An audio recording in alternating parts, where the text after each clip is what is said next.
it's really important not to be, I'm right wing, I'm pro-Trump. No, don't do that. Be open to fucking, be open to change your mind.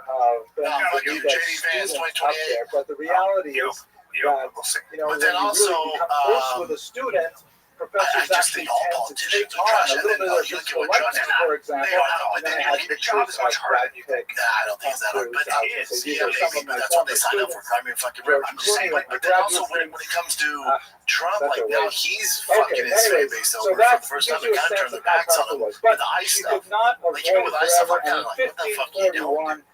Third There's a lot of that. and in There's a fact, lot of that. And with Epstein files and shit like that. which but nothing. To me, this should be the next late night host. It turned out to be Hunter very Biden should have his own. important Dude, can we get into Hunter Biden? First of all, he's must-see TV. If you know the difference, here's what you don't want to know. I always say it's important in life to know the meaningful difference between things. You don't want to have a deep understanding of the difference between cocaine and fibrillation.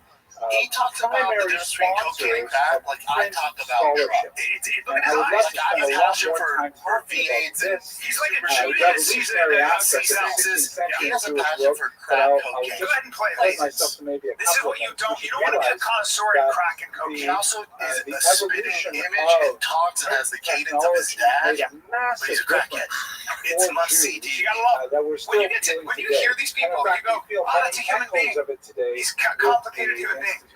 This is from Channel 5 News. The idea that you could mass produce between crack cocaine and cocaine price is sodium bicarbonate printed and documents water led heat. to a literacy explosion Those among things are Jews. pretty much free Already if you go to like a science store. already prided themselves on having a higher level of literacy than the surrounding society, but all of a sudden, it circulated a tremendous amount of ideas very widely. We're talking about a period when you have the scene between handwritten, hugely expensive manuscripts of the Talmud and commentaries and so on, so all of a sudden having just about anybody able to actually, it's the equivalent of publishing a blog. You could write something, get it out there quickly, cheaply, and so many people can access ideas. Not all societies accepted the printing revolution. The Muslims, for example, in Turkey, the Ottoman Turks, they felt that printing was such an ugly and cheap, poor imitation of beauty of handcrafted calligraphy that they waited about 100 years before they really got on the ball with printing, not recognizing, of course, the technological advantage that it gave a society. But Jews were early adopters of printing. Many of the earliest printed works we have in general are written in Hebrew. This is the era of first printing of the Talmud, for example, and so on. Really an incredible thing. So she was at the center of that new printing world. Ferrara was a noted location for printing. One of the first and most important books that she contributed to, which was actually dedicated to her rival, Gracia Mendez, because she gave apparently even more money, was this book that we'll study next week, The Consolation for the Tribulation of Israel, which was a Portuguese work that was written by Rabbi Samuel Usque as an attempt to explain the earth-shattering significance of the Spanish expulsion. That will be our topic for next week. But you can see that this is the frontispiece. You can see the globe. The idea that here the Jews are now once again a diaspora people after living for over 1,000 years in Spain. Suddenly they're wandering around the globe, and the Latin phrase here on the banner is "In God is my hope." It's a fascinating work that we'll discuss next week. So that's one of the major contributions she made, was using her wealth to sponsor scholarship. She also used her wealth for one of the other unfortunate aspects of the sudden diaspora from the peninsula. She used a lot of it to ransom captives. This is a period when human trafficking rightfully so. They said there's no laptop. That's not him. That's the media. That's the mainstream media. It's his father, too. It's all the mainstream media. It's his family, and there's all that shit. And then also, I don't care what's on the laptop, actually. But there are a lot of Jews who are captured, and it's widely known throughout Europe that Jews will redeem their own. Jews will pay the ransom. I think some of this was us. It was like kick a dead horse, kick a horse while it's down. No, there's nothing to kick because it says there's no laptop. That would be any work. That would be because he got the job from his father. That's why the mainstream media lost their credibility. Another example, right? But rightfully so, you're getting kicked this crackhead when he's down because we were told there's nothing to worry about. Rather than kick him, I would kick the machine that said nothing to see here. Or the machine defended. Yes. And his dad happens to be the fucking one running the machine. But That's in where the king Benita's got time, she really used her wealth quite I would liberally also for respect the mitzvah of Pidyon Shvuyim, of I'm gonna try that in about rescuing, 5 years. redeeming captives. It'll be interesting to see These are the kinds of things that how she did was it work? doing. how One other Trump thing administration as well. Like, Really let's see, quite there's things going on. unusual I think a lot and of people in power, consequential people for around world people in Jewry power, at the time, and probably Benita tend to, was very take caught some up in it. advantage of And that is the episode surrounding an unusual and mysterious figure known as David Politics Rubin. is, yeah. Probably born around the year that's corruption. 1500, It's an invited died huge around liability with his son 1550. being a Believes his death is kind of a mystery.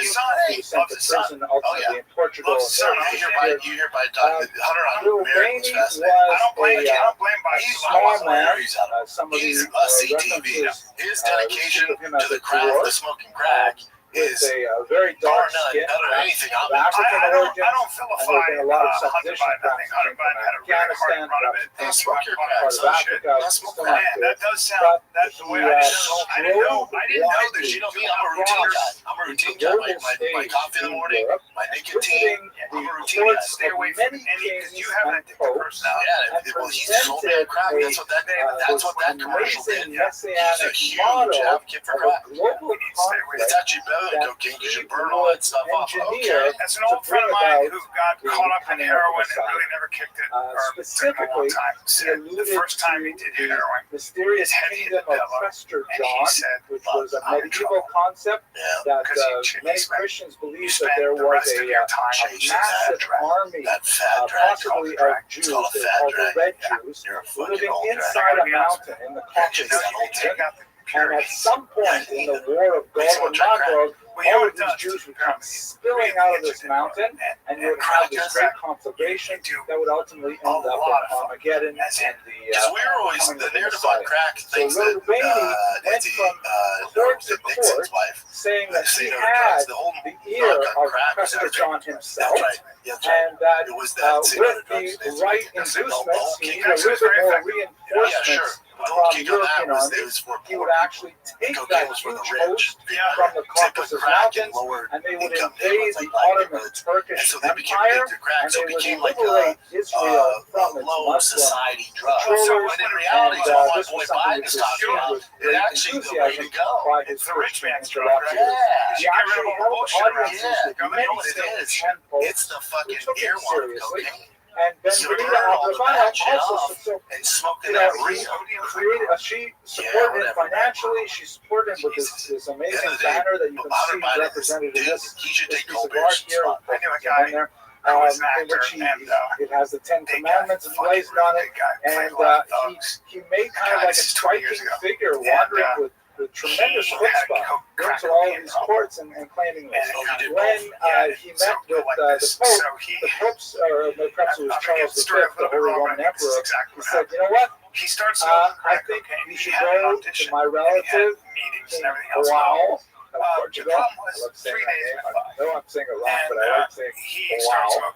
So go to him, and he'll help you out. He went to Portugal. And then he Again, a saw chutzpah, right? this, This is I after think his the neighbor's Jews have yard been or his expelled and nearby, excoriated. and these He goes to King Klaus, and King Klaus goes for it. He says, you know what, this is great. I'm definitely going to chip in. You can count on me. And while he's there, he meets a young new Christian named Diego Perez, who was a young man who, again, was one of these people who was converted to Christianity forcibly. He may have been the child of parents who were converted to Christianity, and he saw in David Rubani this glimpse of a messianic future, and he became immediately a Baal Tshuva. He said, I want to follow this man, I want to get close to God through my Jewish roots and so on. He circumcised himself, I gotta quit. and he followed, he became Rubani's right-hand man and proclaimed his presence wherever they went. They actually later had a falling out, the two of them, and Shlomo Mocho, that was the name that he took on from his Christian name. He became Shlomo Mocho,